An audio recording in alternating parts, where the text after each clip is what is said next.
Ciência é sinônimo de desenvolvimento. Desenvolvimento tecnológico que gera desenvolvimento econômico com potencial para produzir desenvolvimento social. As nações mais desenvolvidas do mundo investem pesado em ciência. Produção científica no Brasil é o tema de hoje do Viver Ciência. O Brasil é um dos 15 países que mais publicam artigos científicos no mundo. E 90% da nossa ciência é feita dentro das universidades públicas. Da mesma forma, a maior parte dos recursos para a área vem do poder público. Nós temos várias agências, temos algumas agências de fomento no plano nacional e temos as agências de fomento estaduais. Agências que fomentam a pesquisa com recursos públicos. E há também algumas iniciativas, em menor número, algumas mais recentes, de fomento à atividade de pesquisa através de organismos privados. Então, este padrão segue aproximadamente o padrão do fomento à pesquisa que se tem no mundo inteiro. Avançamos muito na última década, mas recentemente passamos a enfrentar uma série de dificuldades, desencadeadas pelo corte de verbas federais para a educação. Produz a descontinuidade nos programas de pesquisa. Isso traz prejuízos para as instalações necessárias ao desenvolvimento da atividade de pesquisa, porque interrompe o processo de manutenção de instrumentos sofisticados que requerem um processo de manutenção continuado. Isso dificulta a reposição de equipamentos ou de acessórios para equipamentos maiores que vão se atualizando periodicamente. É preciso que os laboratórios se beneficiem dessas modificações. Isso dificulta também no que diz respeito à remuneração de pesquisadores e bolsistas. Isso atrapalha a permanência desses pesquisadores nos seus laboratórios. Enfim, a descontinuidade na pesquisa traz como consequência imediata a descontinuidade nos programas de pesquisa. Apesar de estar diretamente ligado ao meio acadêmico, a ciência não é relevante apenas para pesquisadores e estudantes, mas sim para toda a sociedade. O futuro da espécie humana e o futuro do planeta Terra depende, em boa medida, do investimento em ciência. Se nós não dermos essa virada de aumentar o investimento em ciência e de fazer isso de maneira sistemática, o país, por outro lado, continuará a ter uma posição de pouco destaque no plano internacional. Bem-vindos ao Viver Ciência. No programa de hoje estamos falando sobre a ciência e os cientistas. Vamos apresentar as nossas convidadas. Maria Clorinda Soares Fioravante, que é doutora em Medicina Veterinária e pró-reitora de Pesquisa e Inovação da UFG, e Sheila Araújo Teles, que é doutora em Biologia Parasitária e coordenadora geral de pesquisa da UFG. Bem-vindas ao Viver Ciência. Olá, Divino. Muito obrigado pelo convite. É um prazer estar aqui conversando e falando sobre pesquisa e falando sobre ciência. Oi, Divino. Eu acho que vai ser uma oportunidade muito bacana da gente conversar um pouquinho sobre ciência. Com certeza, e a gente começa o nosso bate-papo, como sempre, com as dúvidas do público. Vamos ver a primeira pergunta na tela. Meu nome é Júlia Stephanie. Gostaria de saber em quais áreas da ciência o Brasil se destaca. Júlia, o Brasil se destaca em várias áreas da ciência, mas nós podemos chamar a atenção para basicamente 3 áreas muito bem consolidadas.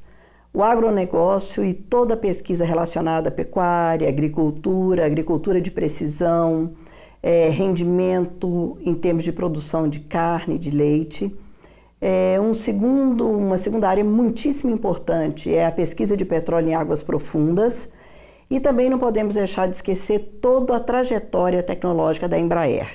É claro que esses 3 são apenas 3 exemplos e a gente tem uma quantidade grande de outras áreas em que o Brasil tem destaque mundial. A Embraer na fabricação de aeronaves. De aeronaves, sim. Destaque aí mundial do Brasil, então, na fabricação de aeronaves. Ok, próxima pergunta na tela. Olá, meu nome é Bruno da Stephanie. Eu gostaria de saber qual é a maior invenção creditada a uma brasileira ou brasileiro. Bem, Bruno, Isso. a gente pode citar várias, eu acho que não é um só, né? Nós temos várias invenções de cientistas brasileiros, mas eu citaria algumas que aconteceram no início do século XX, que foi o marco do Santos Dumont, com 14 bis, e a possibilidade do homem se transportar por via aérea, voar, digamos assim.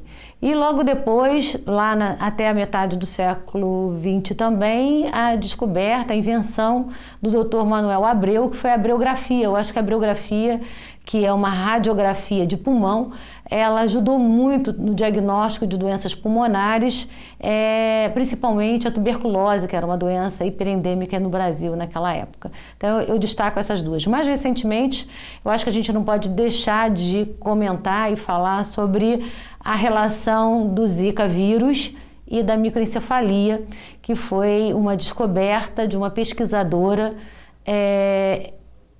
na verdade é uma professora aposentada da UFG, que hoje trabalha na Fundação Oswaldo Cruz, lá em Recife, e que descobriu essa associação, uma coisa inédita que ninguém suspeitava anteriormente. E revolucionou, na verdade, o entendimento dessa infecção causada por esse arbovírus. Eu acho que essa... Celina Turque. Professora Celina Turque. Ok, próxima pergunta. Meu nome é Lucas Pereira e eu gostaria de saber se pesquisa dá dinheiro. Lucas, que pergunta, né? Bom, a pesquisa, o pesquisador em si, enquanto ele faz pesquisa, não. Ele não ganha dinheiro. Normalmente, ele vive do salário que ele recebe na instituição de ensino ou instituição de pesquisa aonde ele está vinculado. É um bom salário, professora?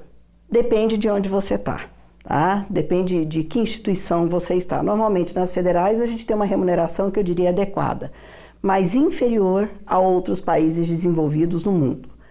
A gente começa a vivenciar uma possibilidade real de ganhos quando o conhecimento é patenteado e depois isso é licenciado. Aí sim a nossa lei confere uma possibilidade do pesquisador também oferir recursos por isso. Aí a gente já está falando, né, da transformação do conhecimento em riqueza.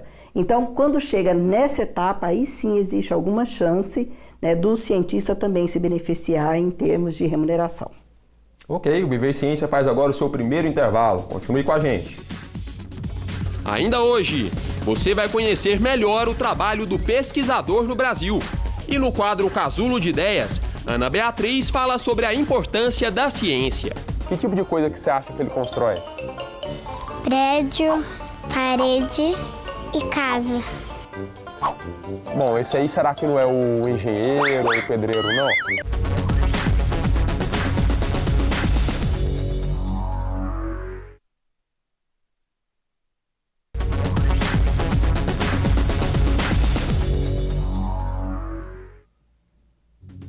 Estamos de volta com o Viver Ciência, hoje falando sobre a produção científica no Brasil. Nossas convidadas são as professoras Maria Clorinda Fioravante e Sheila Teres. Fazer uma descoberta é importante. Encontrar a solução para um problema que afeta a sociedade é o que move grande parte dos pesquisadores brasileiros. Vamos conhecer melhor a rotina desses trabalhadores da ciência. Roda o VT. No Brasil, a maioria dos pesquisadores tem que conciliar as atividades em laboratório com a sala de aula. E isso pode representar uma grande vantagem no desenvolvimento de pesquisas. O docente precisa ter ideia de que ele só consegue fazer boas pesquisas se ele for um bom professor. Porque as boas pesquisas só são executadas de maneira correta quando você tem bons alunos envolvidos na pesquisa. E você só consegue envolver esses bons alunos se eles se sentem atraídos por você como professor. Fazer pesquisa no Brasil não é uma tarefa fácil.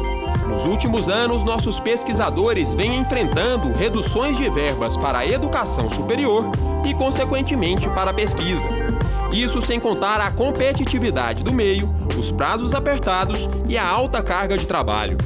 Então, eles têm uma jornada de trabalho diferente das jornadas padrão, né? Então, eles trabalham muito em casa, eles têm uma extensão dessa jornada de trabalho com as orientações, com as pesquisas, e acaba que falta o tempo mesmo de olhar para si e se cuidar um pouquinho. Mas mesmo com todas as dificuldades encontradas no meio acadêmico, os pesquisadores garantem que o trabalho é gratificante. É um prazer imenso você conseguir desenvolver algo novo. O prazer que isso dá, eu acho que droga nenhuma consegue dar esse prazer, sabe? A satisfação que você tem de saber que algo que você criou vai ser bom para a sociedade, vai dar um retorno para a universidade, não só para a instituição, mas para a sociedade como um todo, né? Então isso é uma coisa que vicia. Professora Sheila, concorda com o professor Nelson? É viciante? É viciante. Eu concordo em gênero, número e grau. Eu tenho certeza que Clorinda também concorda em gênero, número e grau. Não Sim, é? sem dúvida. A ciência é algo instigante, né? E a gente, a cada projeto, a cada descoberta, a gente se empolga mais, se estimula mais, e por mais que a gente não tenha recursos, a gente corre, porque o pesquisador, ele corre atrás de dinheiro para trabalhar. A gente não corre atrás de dinheiro, não busca fomento para... Porque as pessoas às vezes imaginam assim, você está atrás, você conseguiu um financiamento. A gente não consegue um financiamento para a gente consegue financiamento para desenvolver um projeto. E o resultado desse projeto, ele com certeza ele vai modificar realidades. E não tem nada mais prazeroso do que você ver a transformação que você cria em ambiente. Pode ser micro ou macro. Mas você transforma ambientes, você muda a realidade. Vidas, né? E, por exemplo, eu que trabalho na assistência, né, na saúde, você contribui para a melhoria da qualidade de vida de populações. Eu acho que isso não tem preço, né? Por isso que a gente continua trabalhando, mesmo não ganhando, não tendo o salário que outras categorias conseguem ter, né? Mas eu acho que o mais importante realmente é o que o professor falou. É uma cachaça, né? É um vício. Eu acho que a Clorinda poderia complementar isso, porque ela é outra viciada, né? Inclusive, eu quero perguntar à professora Clorinda quais são aí os principais órgãos fomentadores de pesquisa no Brasil, né? A professora Sheila disse que vocês buscam, né, esses recursos para desenvolver as pesquisas. Isso. Então, no Brasil, nós temos uma história relativamente recente, estamos falando da década de 50 para cá, e em termos de pesquisa, basicamente CNPq e FINEP, e a CAPES, que é vinculada ao MEC, com investimento mais voltado para bolsas, que também o recurso humano é fundamental para que você possa executar a pesquisa. E a gente começa a vivenciar também parcerias público-privadas com empresas financiando, e aí muito mais as pesquisas aplicadas. Então a gente diria que para a pesquisa básica, no Brasil essas duas. E em Goiás não podemos esquecer a Fundação de Amparo à Pesquisa, a FAPEG, que nesse momento de crise tem dado um suporte muito grande aos cientistas goianos. Professora Clorinda, a gente viu aí o brilho nos olhos da professora Sheila, né, falando do trabalho do pesquisador. Você também compartilha da mesma visão, certamente. Sem dúvida, né? Quando você começa, você não consegue parar. E aí o seu ecossistema vai aumentando, porque você tem ali junto com você os estudantes, e a cada projeto você termina com muito mais perguntas do que você começou. Então é uma coisa que tem começo e não vai ter fim nunca. Professora, de que forma que a redução, né, de investimentos em educação e em ciência, na verdade todas as áreas no Brasil sofreram redução, mas de que forma a redução em ciência e educação tem afetado as pesquisas no Brasil?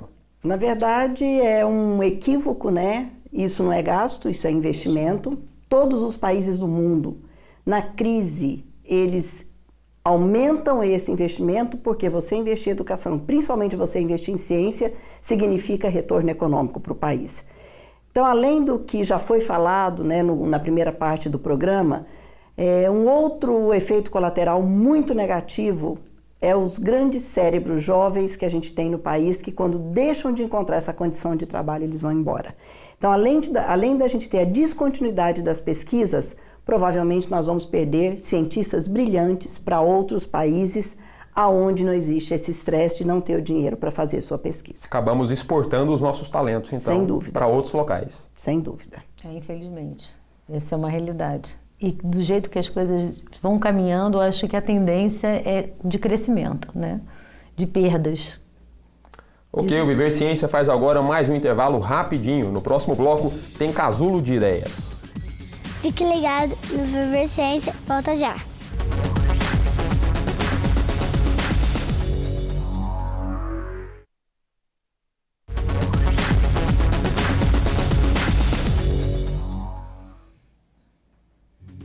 Estamos de volta com Viver Ciência. O tema de hoje do nosso programa é a produção científica no Brasil. O cientista realmente faz coisas incríveis. O avião, as vacinas, a energia elétrica, a televisão. Tudo fruto da ciência. Para quem não conhece a fundo esse trabalho, parece até mágica. Ou, segundo a Ana Beatriz, de 5 anos de idade, bruxaria. Vamos conferir o bate-papo que eu tive com ela. Casulo de Ideias no ar.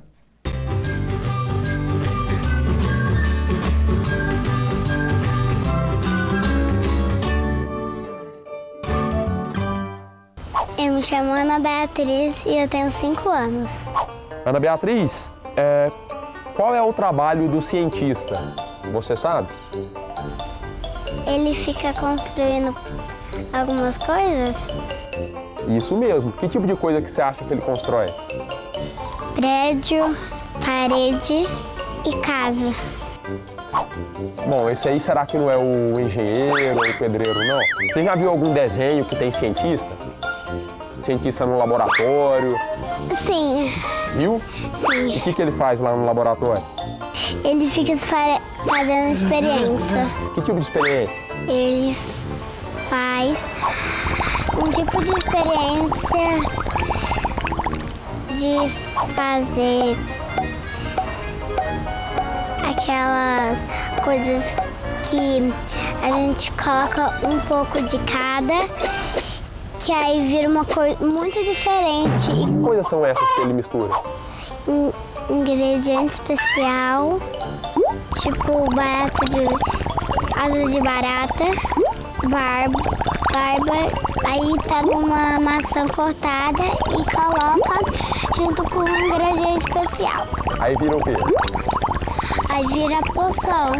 Mas pra que serve essa poção? Para transformar alguma coisa, o que você quer. Aí se tá errado é porque você não usou certo. Ah, entendi. E você tomaria essa poção? Não. Não? Por quê? Por causa que eu não acredito muito em bruxa. Mas peraí, a gente tá falando de bruxa ou de cientista? Cientista, porque eu não acredito em muito em cientista. Você não acredita em cientista ou em bruxa? Os dois. Então, professoras, o que vocês acharam aí das colocações da Ana Beatriz? Ela não acreditar em bruxa a gente entende, não acreditar em cientista é divertido, né? Isso é o imaginário da criança, né? E de uma certa maneira lá atrás a ciência e o místico, né, eles se misturavam muito, né? O alquimista, isso veio da evolução do homem, né? Mas com 5 anos é o momento talvez de se apresentar a ciência para essa criança para que ela entenda melhor, né, exatamente qual é o papel do cientista na vida das pessoas. Falando exatamente sobre isso, professora Sheila, a iniciação científica no Brasil, a gente percebe que ela acontece de fato na universidade. Você acha que esse contato poderia ser antecipado? Bem, na nossa universidade, esse contato já foi antecipado há pelo menos 4 anos para o ensino médio, né? Nós temos uma modalidade no programa de iniciação científica específica para o ensino médio. E mais recentemente, eu não tenho certeza, né, Clorinda, se nós somos os pioneiros, o pioneiro, na verdade, mas nós também estendemos a iniciação científica para o ensino fundamental, para alcançar essa menininha, né? Para que ela não tenha esses equívocos. Então, assim, a universidade, o nosso programa de iniciação científica, ele é considerado um dos melhores programas de iniciação científica do país. E a esse programa de iniciação científica, ele, na verdade, foi uma invenção brasileira. Nós desconhecemos uma modalidade de iniciação científica nesses moldes que nós temos em outro país. Eu sempre falo que talvez a iniciação científica seja a grande chave do sucesso do Brasil, porque nós temos um ensino fundamental e médio que não é bom, a gente está nos piores lugares no mundo, nós temos uma universidade pública de qualidade e conseguimos ser o 13º produtor de conhecimento no mundo.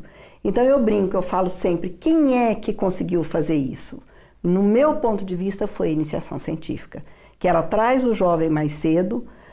O ensino médio talvez tenha uns 8 a 10 anos que o CNPq tem investido, e fazer a ciência entrar na vida da criança é o grande desafio. Quanto mais cedo isso acontecer, melhor para o país.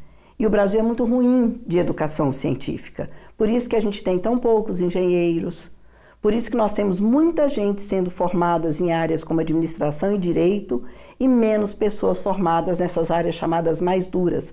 A química, a física e a matemática são pouco atrativas. Por quê? Porque a curiosidade das crianças não é despertada. Então esse é o grande desafio nosso como país. Fazer com que a ciência entre muito cedo na vida do jovem, que o jovem se encante e que lá na frente ele se transforme no profissional que o país precisa. Professora Clorinda, na sua opinião, qual que é a importância de fazer chegar aí ao conhecimento da sociedade o resultado do trabalho do pesquisador? Na verdade, isso é uma obrigação, né? Todo país civilizado do mundo faz isso. Não é um caminho fácil. Vou dar um dado para vocês. A gente tem muito pouco museu de ciência no Brasil. Então, quando a gente viaja para fora do país, né, quase todos os países têm grandes museus de ciência.